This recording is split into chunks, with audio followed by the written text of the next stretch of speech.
Student, I am your Madhuri ma'am. Welcome to my dream classes. तो चलिए आज हम स्टार्ट करेंगे यूनिट सेकेंड, क्योंकि यूनिट फर्स्ट हम पढ़ चुके हैं जिसमें हमने 4 चैप्टर पढ़े थे। आज हम यूनिट सेकेंड स्टार्ट करेंगे जिसमें चैप्टर 5 आपको स्टार्ट करना है, जिसका नाम है वंशागति एवं विभिन्नता के सिद्धांत, theory of inheritance and variations. इसका पार्ट 1 हम पढ़ेंगे। मैं क्या करती हूँ, आपको ना पार्ट में पढ़ाती हूँ, तो इसमें आप कंफ्यूज मत हो ना कि पार्ट 1 पार्ट 2 क्योंकि क्या होता है चैप्टर काफ़ी बड़ा होता है ना। और उस चैप्टर में जब हम एक टॉपिक लेकर चलते हैं तो कभी क्या होता है वो एक टॉपिक पढ़ाने में वो वीडियो 40 से 50 मिनट का भी हो जाता है। तो इसलिए मैं क्या करती हूँ पार्ट्स में पढ़ाती हूँ, जिससे कि बच्चे कंफ्यूज ना हो। पार्ट 1 आपने पढ़ लिया तो आपके माइंड में रहता है आज हमें पार्ट 2 पढ़ना है, यानी टॉपिक्स आगे पीछे हो सकते हैं लेकिन पार्ट आगे पीछे नहीं हो पाएंगे, इसलिए हम पार्ट्स में इसको पढ़ते हैं।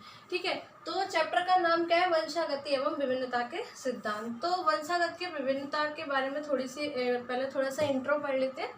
इसमें क्या होता है कि हम इस चैप्टर के अंदर पढ़ेंगे कि ऐसी कौन सी जीन है जो माता पिता से संतान के अंदर जाते हैं, यानी कि माता पिता के गुण संतान के अंदर कैसे पहुंचते हैं। ठीक है, तो ऐसा होता है कि विभिन्नता और वंशागति में एक वंश से दूसरे वंश में जाना, और विभिन्नता और कुछ वेरिएशंस होना।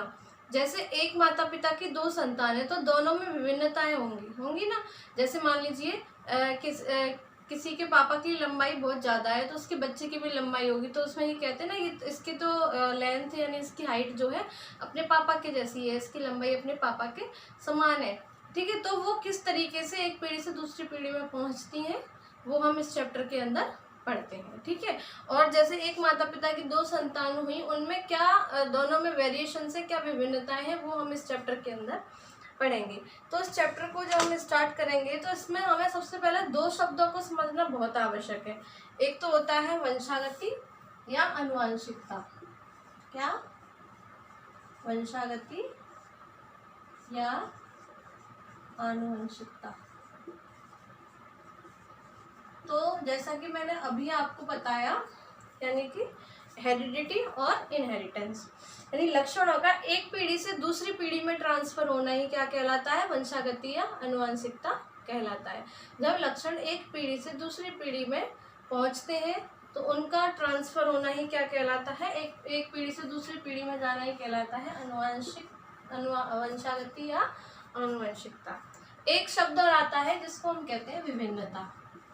दोनों ही चैप्टर के नाम से है विभिन्नताएं, यानी इंग्लिश में क्या कहते हैं, वेरिएशन। तो विभिन्नताएं क्या होती हैं, यानी कि जब एक ही माता पिता की 2 संतान हो और दोनों में विभिन्नताएं हो। कैसे? जैसे मान लो एक माता पिता है, उसके 2 बच्चे हैं, एक बेटा है एक बेटी है, तो दोनों शारीरिक तौर पे तो दोनों अलग है और जैनिक तौर पे भी अलग है। जो विभिन्नताएं होती है ना वो 2 प्रकार की होती है, एक होती है दैहिक और दूसरी क्या होती है, जन्मिक। दैहिक और जन्मिक।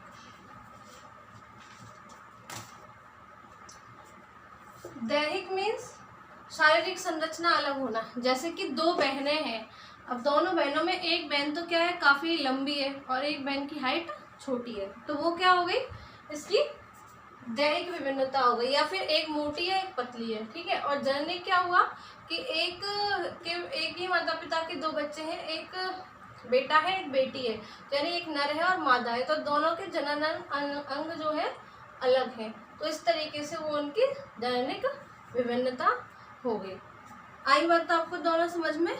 यानी पहले क्या बताई मैंने, वंशागति।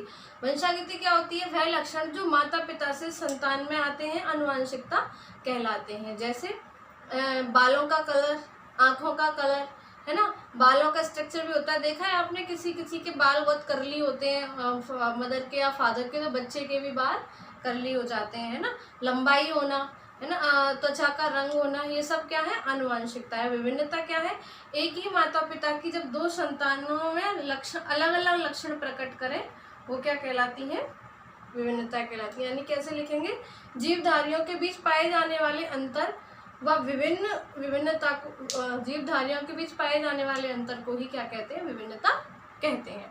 यानी कि जब दो जीवधारियां उनके बीच में जो अंतर पाया जाता है उसको हम विभिन्नता कहते हैं। ठीक है, दो प्रकार की मैंने आपको बता दी, दैहिक और जन्य। अब आता है आनुवंशिकी यानी जेनेटिक्स क्या होता है। अब आप जेनेटिक्स पढ़ रहे हो तो जेनेटिक्स क्या होता है।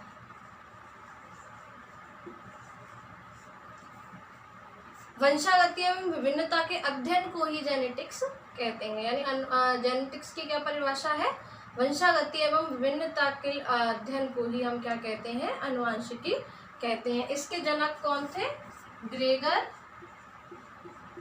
John Mendel. आनुवंशिकी के जनक कौन थे, ग्रेगर जॉन मेंडल।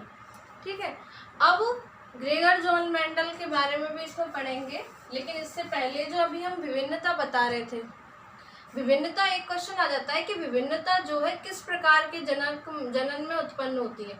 तो जब हमने रिप्रोडक्शन पढ़ा था तो दो प्रकार के जनन पढ़े थे, एसेक्सुअल और सेक्सुअल, यानी अलैंगिक जनन और लैंगिक जनन। तो पहले हम बात करते हैं लैंगिक जनन की।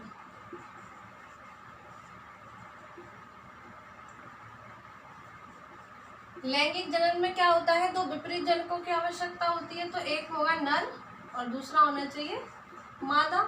दोनों से क्या बनेगा, नर युग्मक और मादा युग्मक।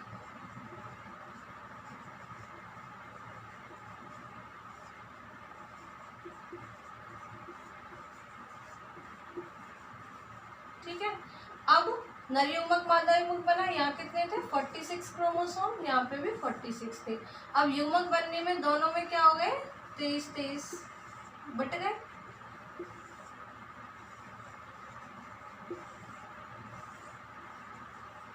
है ना, अब यहाँ पे जब जायगोट बनता है यानी युग्मनज बनता है तो इधर से और इधर से ये दोनों मिलते हैं, तो 23 नर के और 23 मादा के दोनों मिलके क्या बनाते हैं 46। इसको ही कहते हैं जायगोट। क्या कहते हैं, युग्मनज। तो आप बताइए कि विभिन्नता किसमें ज़्यादा होने की संभावना है, लैंगिक जनन में। क्योंकि मान लीजिए मादा है, उसकी हाइट जो है छोटी है और नर जो है उसकी हाइट काफ़ी लंबी है। ठीक है, अब जो बच्चा होगा उसने 23 क्रोमोसोम तो अपनी मम्मा से लिए और 23 क्रोमोसोम अपने फादर से लिए। 23 क्रोमोसोम किसने लिए, मदर से, और 23 फादर से लिए। अब यहाँ पे जो लक्षण प्रकट करेगा वो अब प्रभावी गुण करेगा। ठीक है, प्रभावी और अप्रभावी की बात अभी हम आगे करेंगे। ठीक है, अब यहाँ पे जो भी वेरिएशंस आएंगी वो किस में आएंगी, ये जो जायगोट बना है इसके अंदर आएंगी। ठीक है, विभिन्नता इसके अंदर ही तो है। अब इसके बाद जो अगली संतान होगी तो जरूरी तो नहीं है इसमें जो विभिन्नता आई वही इसमें आए, ऐसा तो नहीं है। ऐसा भी हो सकता है कि ये नर हो और अगली संतान मादा हो। ठीक है, ऐसा हो सकता है कि ये जो संतान हुई है इसकी हाइट काफ़ी लंबी हो लेकिन इसकी हाइट छोटी हो दूसरे की। ठीक है, तो यहाँ पे ये क्या है, लैंगिक जनन। जबकि अलैंगिक जनन में क्या होता है, जैसे अमीबा है, अमीबा से यहाँ पे डीएनए होता है तो इसका डीएनए क्या होता है, डबल 2 हो जाता है, और डबल एक डीएनए यहाँ पे चला जाता है और दूसरा यहाँ पे चला जाता है। तो इसका डीएनए क्या करता है, इसका ही डीएनए इसको मैसेज देता है कि इसकी शेप सर्कुलर है, गोल है। तो हमें जो अगला डीएनए बनेगा वो भी गोल ही बनेगा, लंबा नहीं बनेगा। तो इसलिए अलैंगिक जनन में जो संतान उत्पन्न होती है उसको क्या कहते हैं, उसका क्लोन कहा जाता है। तो यहाँ पे कोई विभिन्नता दिखी नहीं, दिखी ना। ऐसा तो नहीं है कि ये जो जनक था ये गोल है और इसकी संतान लंबा होगा, नहीं होगा। क्यों नहीं होगा, यहाँ पे 2 डीएनए थे और एक डीएनए इधर चला गया और एक डीएनए इधर चला गया। अगर यहाँ पे एक और अमीबा होता और जब दोनों के डीएनए मिलके एक नया बनाते तो वहाँ पे विभिन्नता उत्पन्न होने की संभावना थी। लेकिन यहाँ पे सिर्फ एक जनक की आवश्यकता होती है, यहाँ पे तो विपरीत जनक है। जैसे कि आप एक मूवी देखते हैं, जब जैसे मान लीजिए हमको 2 गाने हैं, है ना, ऐसा होता है ना शादी में, हमें क्या करते हैं गानों को मर्ज कर दिया जाता है, उन पर डांस करते हैं। ठीक है, तो एक गाना फिर उसका दूसरा गाना तीसरा गाना जोड़ देते हैं, है ना। अंताक्षरी खेलते हैं, जैसे कि आपने मूवी देखी होगी मैंने प्यार किया, उसमें क्या करते हैं अंताक्षरी खेलते, एक गाने से यानी गाने में ही क्वेश्चन पूछ लिया और गाने में ही उसका आंसर दे दिया। ठीक है। तो वहाँ पे क्या हुआ कि एक अलग से एक पैरोडी डांस का गाना बना लिया, जैसे कि मान लीजिए एक मूवी हो गई, एक मूवी ले लेते हैं जैसे कि स्पाइडरमैन और हैरी पॉटर। अब उन दोनों मूवीज को जब मर्ज कर दिया जाएगा, जोड़ दिया जाएगा, तो एक नई मूवी बनेगी। बनेगी कि नहीं बनेगी, दोनों को जोड़ दिया गया है, ठीक है। तो वहाँ पे क्या हुआ, दोनों को जोड़ के कुछ नया ही बना कि नहीं बना, कुछ नया बन जाता है। लेकिन यहाँ पे क्या है, जब हमारे पास दो चीज होती है, हम एक चीज एक को दे देते हैं, एक चीज एक को दे देते, तो सेम टू सेम होती है। जैसे मान लीजिए मेरे पास ये मार्कर है, ठीक है, अब मेरे पास एक और मार्कर है ना, दो मार्कर मैं ले लेती हूँ। अब एक मार्कर मैंने किसी एक बच्चे को दे दिया और दूसरे एक, तो दोनों पे सेम टू सेम गए। ऐसा तो नहीं है पहले मैंने इन दोनों को क्या किया, उसमें डाला, मेल्ट किया आग में डालकर और फिर से मार्कर बनाया, तो फिर क्या बनेगा, कुछ अलग ही बनता है ना। ऐसा तो नहीं है। तो यहाँ पे क्या होगा, लैंगिक जनन में ही विभिन्नता उत्पन्न होती है। तो ये क्वेश्चन आपका क्लियर हो गया। क्या क्वेश्चन पूछा जाता है कि विभिन्नता कौन से जनन में उत्पन्न होती है, तो विभिन्नता लैंगिक जनन में उत्पन्न होती है, ठीक है। अब आनुवंशिकी के फादर हमने बताए थे ग्रेगर जॉन मेंडल। तो थोड़ी हम ग्रेगर जॉन मेंडल की हिस्ट्री पढ़ेंगे। ग्रेगर जॉन मेंडल जो थे, इनका जन्म हुआ था 1822 में। कितने में हुआ था, जन्म हुआ था 1822 में। इनका जन्म स्थान क्या था, इनका जन्म स्थान था जर्मनी के सिलिसिया स्थान नामक ग्राम पे हुआ था। जर्मनी के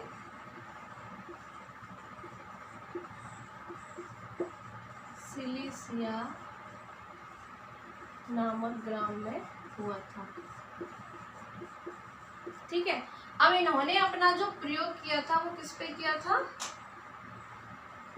उद्यान मटर पे किया था, उद्यान मटर पे किया था। और ये जो इन्होंने प्रयोग किया था कितने वर्ष तक चला था, 7 वर्ष तक चला था। यानी कि सन 1856 से लेके 1863 तक ये प्रयोग चला, ठीक है।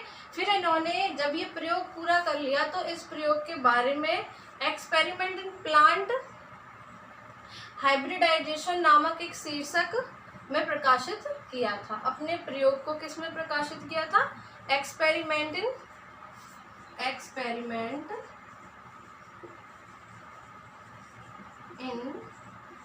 प्लांट हाइब्रिडाइजेशन नामक शीर्षक में प्रकाशित किया। ये बात आपको आ गई समझ में, ठीक है। तो ग्रेगर जॉन का जन्म कब हुआ था, 1822 में हुआ था। जन्म स्थान क्या है, जर्मनी के सिलिसिया नामक ग्राम में हुआ था। इन्होंने अपना प्रयोग उद्यान मटर पे किया था। प्रयोग कितने वर्ष चला, 7 वर्ष, 1856 से 1863 तक। और इन्होंने इस प्रयोग के बारे में किस शीर्षक में प्रकाशित किया, एक्सपेरिमेंट इन प्लांट हाइब्रिडाइजेशन, ठीक है। इसमें इन्होंने क्या किया था, इसको प्रकाशित किया था। अब क्या हुआ, ग्रेगर जॉन की मृत्यु हो गई। और मृत्यु के बाद मतलब जब तक प्रकाशित किया तो उसका कोई प्रचार प्रसार नहीं हुआ, ज़्यादा वो नहीं फैला, है ना। फिर क्या हुआ, ग्रेगर जॉन की मृत्यु हो गई और मृत्यु के बाद फिर कुछ वैज्ञानिकों ने इस प्रयोग को किया, है ना। और इस प्रयोग को करके पाया कि मेंडल ने जो नियम दिए थे वो क्या थे, बिल्कुल सही थे, है ना। अब इससे एक क्वेश्चन बनता है,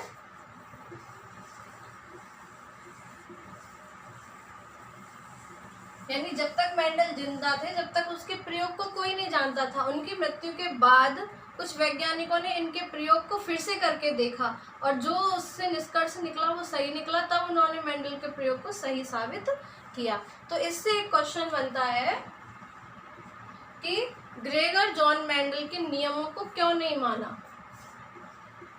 ग्रेगर जॉन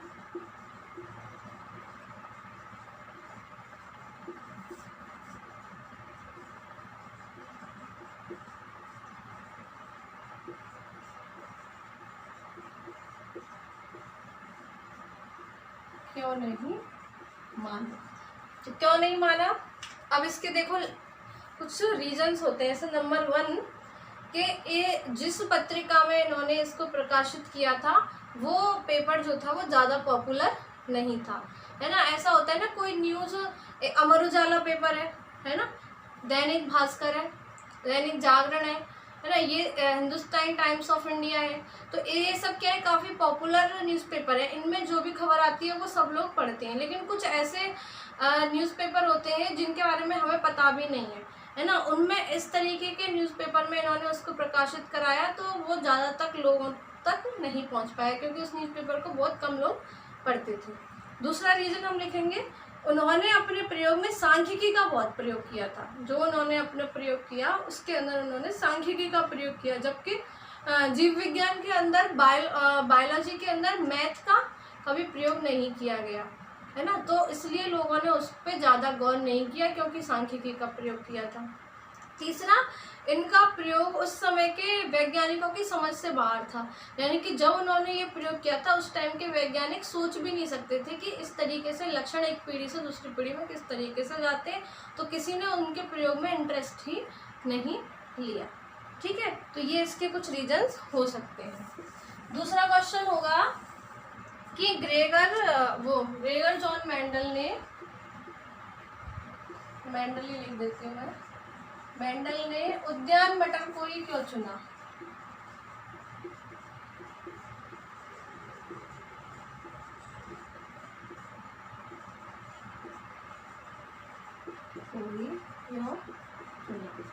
भाई बहुत सारे पौधे होते हैं, उनको चुन सकते थे, तो इसके कारण में लिखेंगे, आंसर में क्या लिखेंगे? कारण। तो इसके कारण क्या हो सकते हैं? कारण नंबर 1, मेंडल द्वारा मटर को पौधे को चुनने का कारण क्या है कि ये पौधा जो है 1 वर्षीय है और ये बगीचे में आसानी से उग जाता है, इसके लिए ज़्यादा तामझाम करने की जरूरत नहीं पड़ती। तो ये 1 वर्षीय पौधा है, यानी कि 1 वर्ष में फिर से आ जाता है, यानी कि प्रयोग करने के लिए कैसा ऐसा पौधा नहीं चाहिए कि 4 साल 5 साल तक वो बड़ा होगा फिर फल लगेंगे, वो नहीं, 1 वर्ष में आसानी से आ जाता है, बगीचे में भी आसानी से उग जाता है। दूसरा, इसमें जो लक्षणों के विपर्यासी रूप उपस्थित थे, कैसे? जैसे मटर का एक दाना तो क्या है, बड़ा है, और दूसरा क्या है, सिकुड़ा हुआ है, एक गोल है और एक रिंकल है, एक गोल है और एक झुर्रीदार है। दूसरा, कलर भी, जैसे मान लीजिए एक लंबा पौधा भी, एक लंबा पौधा बना, एक बौना पौधा भी बन सकता है ना, उसके विपर्यासी रूप उपस्थित थे। जैसे मान लीजिए कि एक का रंग बैंगनी है तो उसका सफेद रंग भी वहां पे उपस्थित था। तो क्या लिखेंगे? लक्षणों के विपर्यासी रूप उपस्थित होने के कारण। तीसरा क्या लिखेंगे? मटर के पुष्प में उभयलिंगी, मटर का जो पुष्प होता है वो उभयलिंगी होता है, यानी कि नर व मादा एक ही पुष्प में होते हैं। यानी कि जब हमने फ्लावरिंग प्लांट पढ़ा था तब हमने बताया था ना, नर व मादा एक ही पुष्प में होते हैं। ये क्या है? अंडाशय। और ये क्या है? ये क्या है? नर और ये मादा। तो ये है अंडाशय और ये है पुंकेसर। ठीक है, स्त्री केसर और पुंकेसर। ठीक है, अब इसमें क्या है, इसका पौधा क्या है? मटर के पुष्प जो है वो उभयलिंगी होता है, यानी कि नर व मादा एक ही पुष्प में पाए जाते हैं। चौथा क्या लिखेंगे? मटर के पुष्प में स्वपरागण होता है। अब भाई यहाँ पे है तो ये यहाँ से फटेगा, परागण बाहर निकलेंगे, वर्तिकाग्र पर पहुंचेंगे, तो इसमें स्वपरागण होता है। लेकिन यदि इसमें कृत्रिम परागण कराया जाए तो वो भी आसानी से कराया जा सकता है। पांचवा क्या लिखेंगे? मटर के पौधे में एक ही पीढ़ी में अनेक बीज उत्पन्न होते हैं, यानी कि प्रयोग करने के लिए काफी सारे बीज उत्पन्न हो जाते हैं, जिससे आसानी से निष्कर्ष निकाला जा सकता है। ठीक है, पांचों कारण आपको समझ में आए। पहला 1 वर्षीय होता है, दूसरा विपर्यासी रूप होते हैं, तीसरा उभयलिंगी पुष्प होता है, चौथा स्वपरागण होता है, कृत्रिम परागण भी कराया जा सकता है, और पांचवा एक पीढ़ी में अनेक बीज उत्पन्न होते हैं। ठीक है, तीसरा क्वेश्चन आता है, मेंडल ने कितने लक्षणों वाले पौधे को चुना? तो मेंडल ने 7 लक्षणों वाले पौधे को चुना। ठीक है, कितने लक्षणों वाले पौधे को चुना? 7 लक्षणों वाले। कैसे? जैसे अब लक्षण हम यहाँ पे देखेंगे। मेंडल ने, तीसरा क्वेश्चन है, कितने लक्षणों वाले पौधे को चुना।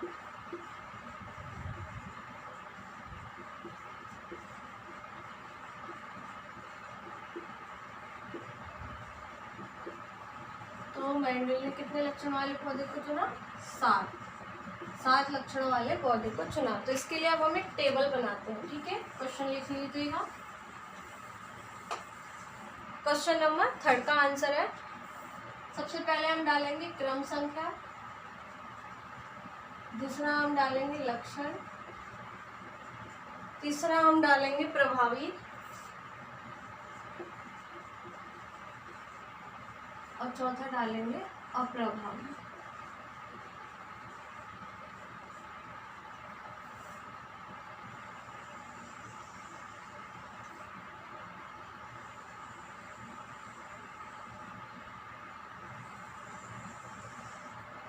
ठीक है, तो पहले हम क्रम संख्या डालेंगे नंबर 1। तो नंबर 1 में हम लेंगे पौधे की लंबाई। क्या लेंगे? लक्षण क्या होना चाहिए? लंबाई वाला होना चाहिए, जिसमें प्रभावी गुण क्या होगा? उसका लंबा, और अप्रभावी गुण क्या होगा? बौना। ठीक है भाई, लंबाई वाला लक्षण उन्होंने देखा, लेकिन उसका दोनों हमें विपर्यासी लक्षण मिल सकते हैं। एक लंबा है तो उसका बौना मिलेगा जरूर, ठीक है। दूसरा है बीज की आकृति।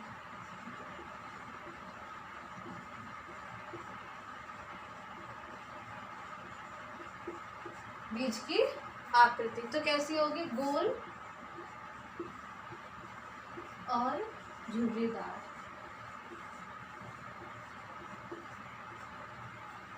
ठीक है, तीसरा क्या है? बीज का रंग।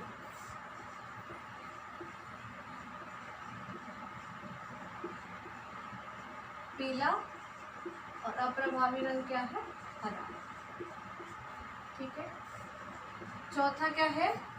पुष्प का रंग।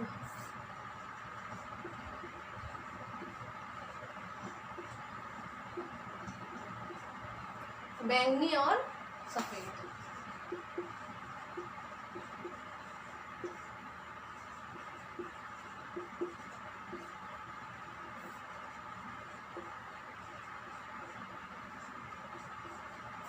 पांचवा क्या है? पुष्प की स्थिति।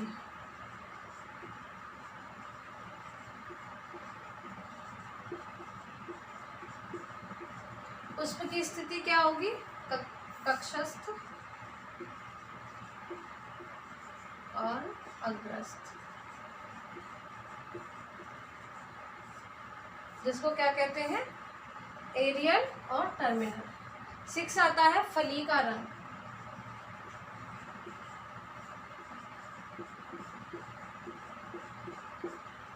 क्या होता है? हरा और पीला। देखा होगा आपने, मटर जो होती है, मटर हरे रंग की आती है, यानी कि जो फली होती है इसके अंदर मटर के बीज होते हैं, हरे रंग की आती है और पीले रंग की आती है। और फली की आकृति क्या होती है?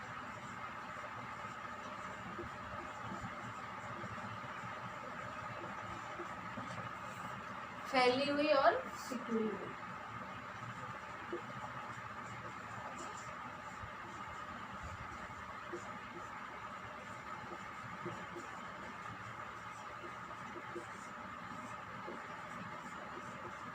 ठीक है, यानी क्वेश्चन नंबर 3 जो था कि मेंडल ने कितने लक्षणों वाले पौधे को चुना? तो 7 लक्षणों वाले पौधे को चुना। वो 7 लक्षण कौन कौन से थे? ये थे।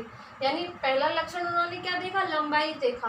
तो लंबाई में प्रभावी लक्षण तो उसका लंबा है, और अप्रभावी क्या है? उसका बौना है। बीज की आकृति कैसी? गोल, गोल और झुर्रीदार। बीज का रंग कैसा हुआ? पीला, और उसका अप्रभावी रूप हरा। पुष्प का रंग बैंगनी और अप्रभावी रूप सफेद। पुष्प की स्थिति कक्षस्थ और अग्रस्थ। फली का रंग हरा व पीला, और फली की आकृति फैली हुई और सिकुड़ी हुई। ठीक है, अब यहाँ पे आगे मेंडल ने अपना प्रयोग जो है वो किस तरीके से किया, कौन कौन से प्रयोग किए, उनके बारे में हम पढ़ेंगे पार्ट 2 में। ठीक है, तो आप क्या कीजिए, ये नोट्स कंप्लीट करिए और इसको फटाफट से याद कर लीजिए। बहुत ही सिंपल है और चैप्टर बहुत ज़्यादा इम्पोर्टेंट है। अकॉर्डिंग टू बोर्ड तो बहुत इंपॉर्टेंट चैप्टर है, यानी कि ये पूरी सेकंड यूनिट जो है जेनेटिक्स ही इम्पोर्टेंट है, लेकिन चैप्टर 5 जो है ये इम्पोर्टेंट है और बार बार आगे तक ये बात आप में रिपीट करनी पड़ेगी। ठीक है, तो क्या करिए, आप नोट्स बनाइए और याद करते रहिए। जल्दी हम लौटेंगे सेकेंड पार्ट लेकर। Thank you.